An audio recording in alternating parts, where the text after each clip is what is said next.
Tennessee's at-home learning series for literacy. Today's lesson is for all our 7th graders out there, though anyone is welcome to join in. This lesson is the 4th in this week's series. My name is Mrs. Alley, and I'm a 7th grade teacher in Tennessee schools. I am so excited to be your teacher for today's lesson. Welcome to my virtual classroom. If you didn't see our previous lessons, you can find them at www.tn.gov/education. You can still tune into today's lesson if you haven't seen any of our others, but it might be more fun if you first go back and watch the other lessons, since today we'll be talking about things we've learned previously. Today we'll be learning about John Adams and his wife, Abigail. We'll also think a little more about the context in which these letters were written. Before we get started, to participate fully in today's lesson, you're going to need a few things.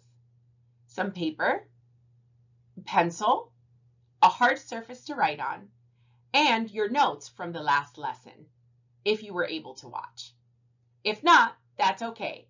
We're going to review what we covered in the last lesson, and you can begin taking notes in this lesson. Today, we will continue to learn more about the relationship between John and Abigail Adams and their attitudes towards men and women by reading their letters to one another. The last 7th grade virtual classroom covered a little bit of the background on Abigail and her husband John. We also read a letter from Abigail to John. As we took the letter line by line, we found out some pretty interesting things about Abigail.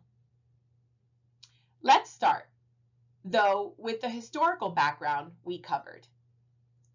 John Adams was a part of the committee that worked on revising the Declaration of Independence before it was voted upon and passed. We also found out he was the 2nd president of the United States. Obviously, he had plenty of power in the country. He was married to a woman named Abigail. They were completely in love with each other and were married for 50 years. We know about their love for one another and more because of the letters we have access to that they wrote back and forth. We read one of those letters from Abigail in our previous lesson.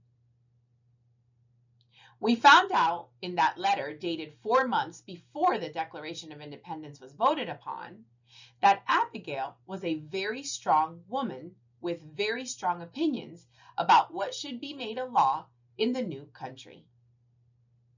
She asked her husband to remember women should be thought of as friends and not just as empty containers walking around. She also threatened that if women weren't remembered as the document was being written, there could be a revolt from the women of the country. So, I don't know about you, but I'd say John better take her letter seriously. Today, we're going to find out if he did.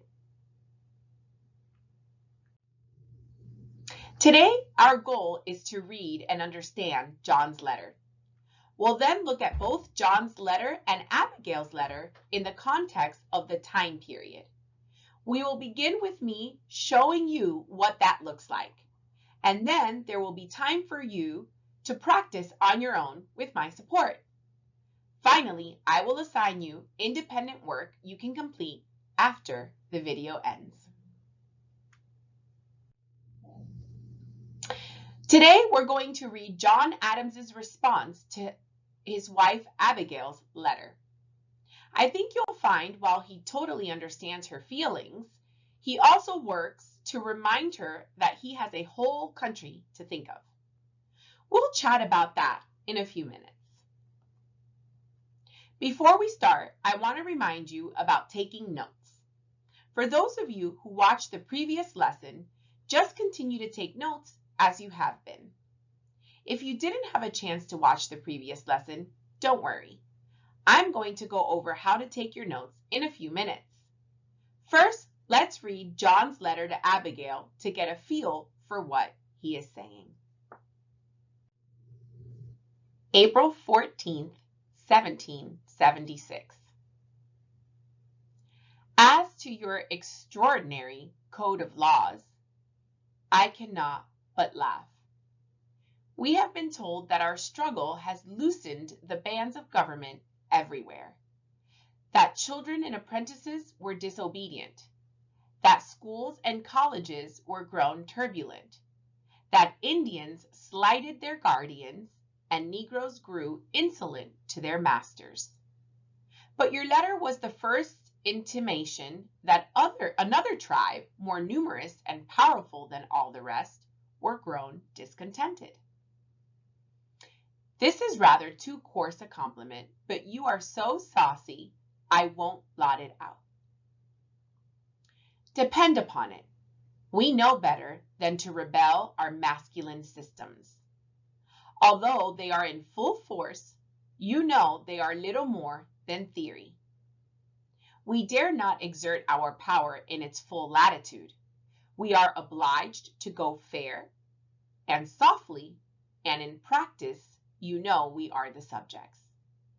We have only the name of masters, and rather than give up this, which would completely subject us to the despotism of petticoat, I hope General Washington and all our brave heroes would fight.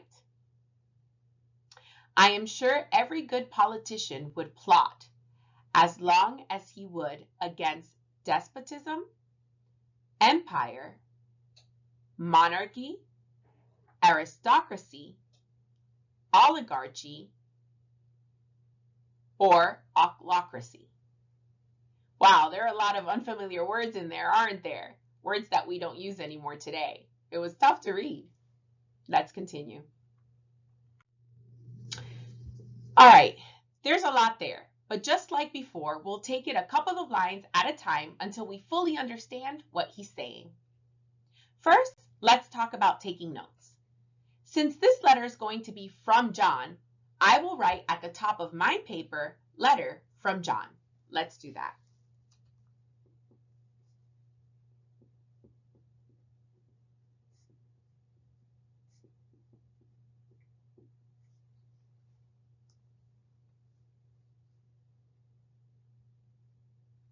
As we talk about the lines in this letter, I will write down the line number and then write down what we talk about. We'll be using these notes later. Let me show you what I mean. I'm thinking the date is pretty important for a couple of reasons. So I look at the date and notice it was written in April. I'm going to write down line 2 and something like letter written April 14th, 1776. Then I'm going to ask myself what's so important about the date. So let's write line 2, letter written April 14th, 1776.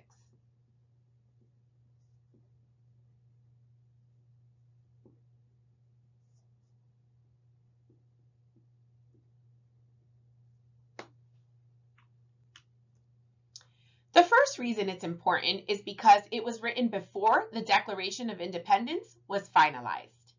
Therefore, John was still thinking about things that would be included in the Declaration. I'm going to write in my notes, letter was written before the Declaration of Independence.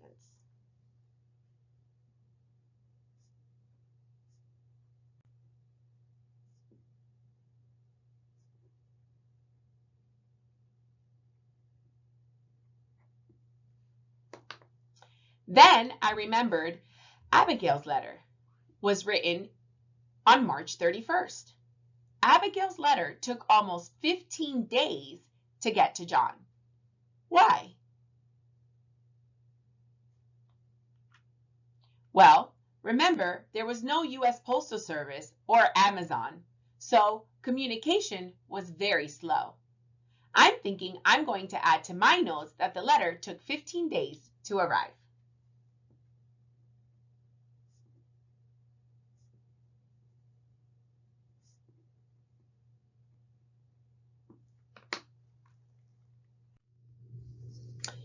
All right, got it? Awesome. Let's dive into this letter then. As to your extraordinary code of laws, I cannot but laugh. We have been told that our struggle has loosened the bands of government everywhere. Wow, he says he cannot laugh at the letter. Do you think he's taking Abigail's letter seriously? I think so. Listen to the next line again. We have been told that our struggle has loosened the bands of government everywhere. What do you think John and the other representatives have been receiving? And how do you know?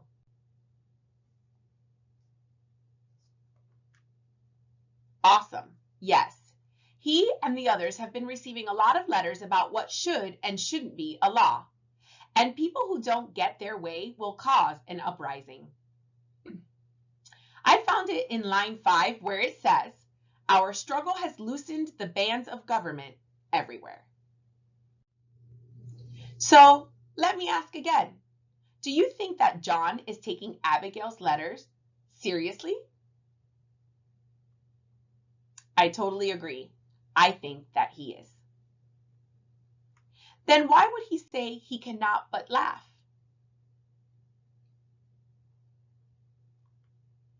Correct. He's been getting so many letters like hers, he finds it funny that he's just receiving one more, and from his wife nonetheless. However, that doesn't mean he's taking her letter less seriously. In fact, knowing what you know about their relationship, how seriously do you think he would take her letter? Think back to what we discussed in our last lesson.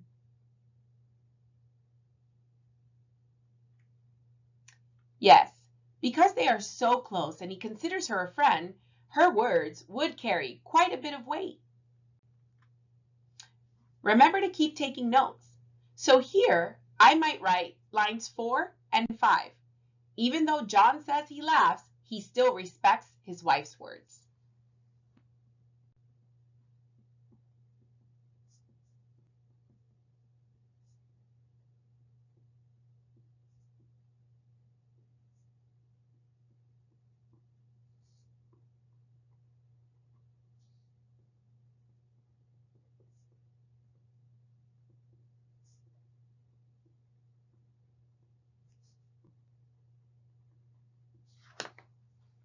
Great job. Let's go on.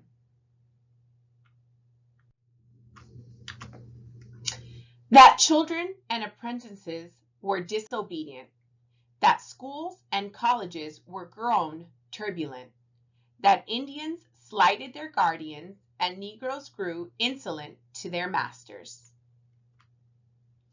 These two lines refer to the idea that bands of government have been loosened. Before I ask you my next question, let's think about two vocabulary words. The first one is turbulent. I'll model how I use context clues to figure out a close enough meaning. That children and apprentices were disobedient, that schools and colleges were grown turbulent, that Indians slighted their guardians and Negroes grew insolent to their masters. I'm going to look before and after the word to see if there's anything that might help me understand it. I see disobedient. Well, I know what that is. It says children and apprentices were disobedient, which isn't good. So that must mean something at schools and colleges isn't good either. I'm going to look at the next line. Indians slighted their guardians.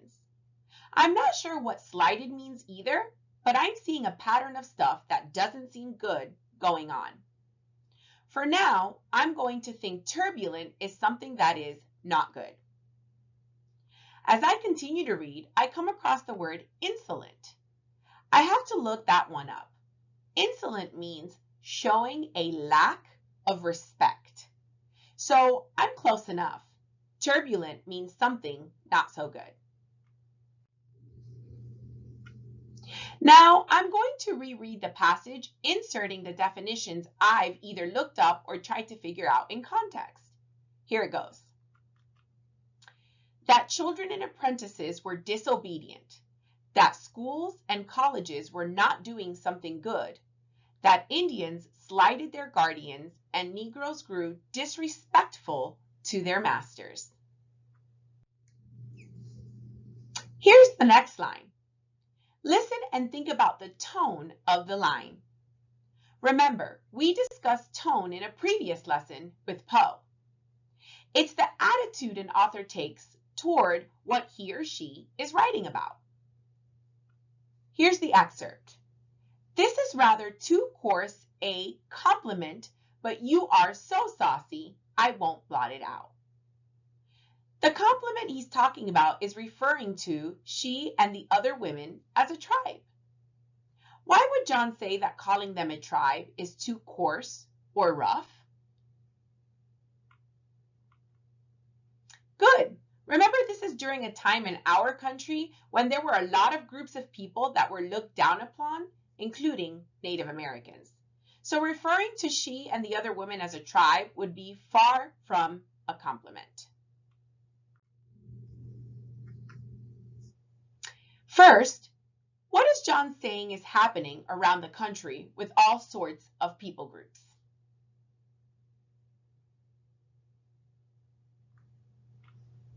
Yes, everyone is rising up and wanting rights. So, why does John find Abigail's letter a little amusing now? You got it. Now, on top of every other group that wants some kind of rights in the new country, women do too. Let's read another portion of the letter. But your letter was the first intimation that another tribe, more numerous and powerful than all the rest, were grown discontented. So there's a word there we might not know. Intimation means a hint. So John says Abigail's letter was the first hint another tribe might be wanting to have a say too. Who is the other tribe he's talking about?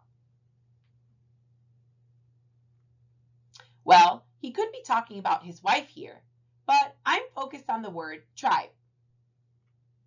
When you think of the word tribe, do you think in terms of singular or plural? Good, definitely plural.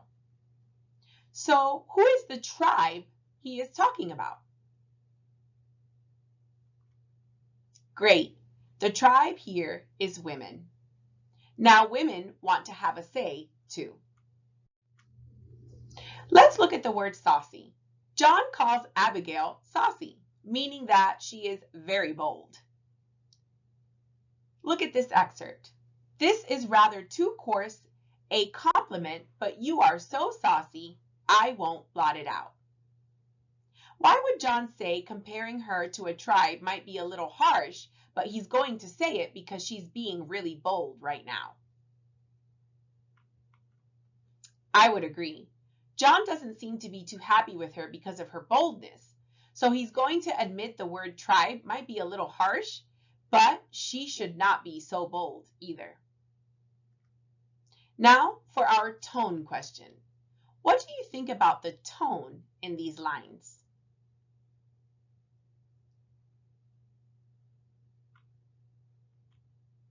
Awesome, you got it.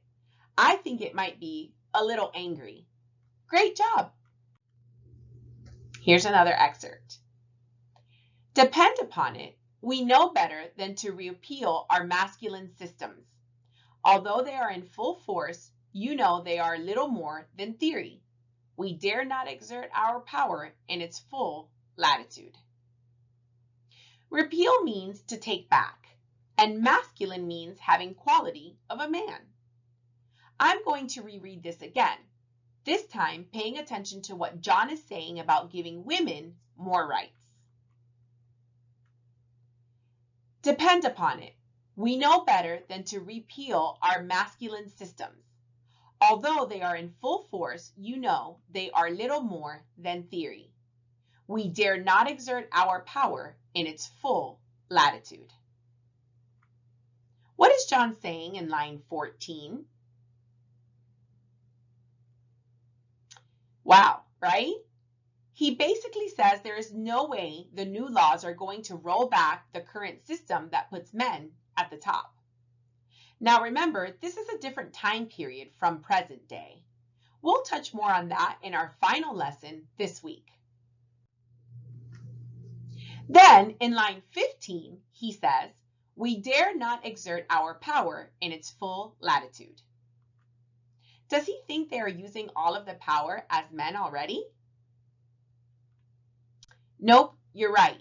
He thinks as men, they really have a lot more power than they are currently using, and they probably won't use anymore. Again, I know it's easy to not like John here, but remember, this is a different time period. In fact, listen to what he says next. We are obliged to go fair and softly, and in practice, you know, we are the subjects. We have only the name of masters. Does John really think men have as much power as he says? You're right. He says we have only the name of masters. What is the tone he takes towards Abigail now? Correct. He seems to soften a little here, doesn't he? He explains himself a little better in the next line. We have only the name of masters, and rather than give up this, which would completely subject us to the despotism of the petticoat, I hope General Washington and all our brave heroes would fight. I am sure every good politician would plot, as long as he would, against despotism, empire, monarchy, aristocracy, oligarchy, or ochlocracy. That's a hard one. Again, there are a couple of vocabulary words I had to look up. Despotism is the complete rule of something, and a petticoat is a piece of clothing women would wear under their dresses.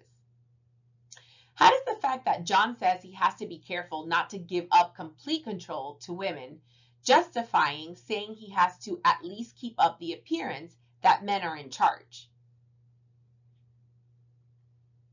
Good. In fact, it would almost be like only women could have a say in government. The one thing he feels very strongly about is whatever the new leaders choose for the new government, he would hope any good politician would fight against. Despotism, empire, monarchy, aristocracy, oligarchy, or ochlocracy. Using your context clues and knowing what despotism is, what do you think John says any good politician should fight against? Awesome. Any form of government that has one or only a few with complete control over everyone else. Great job. With all of that knowledge now, why do you think John says that he hears his wife and her concerns, but he can't promise that only women will be thought of when crafting new laws?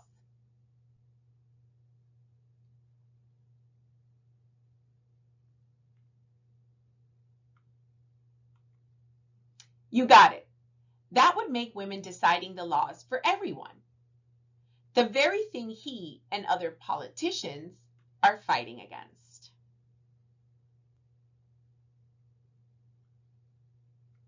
Wow, you did a great job today. See how important it is to be able to apply reading strategies to historical documents? The more you learn about how to be a better reader, the easier it is to read really tough documents like the one we just spent time on. I'm very proud of you. Now, I'd like you to try something for me. Please go back over the notes you took today. Find a spot in John's letter that you highly agree or disagree with.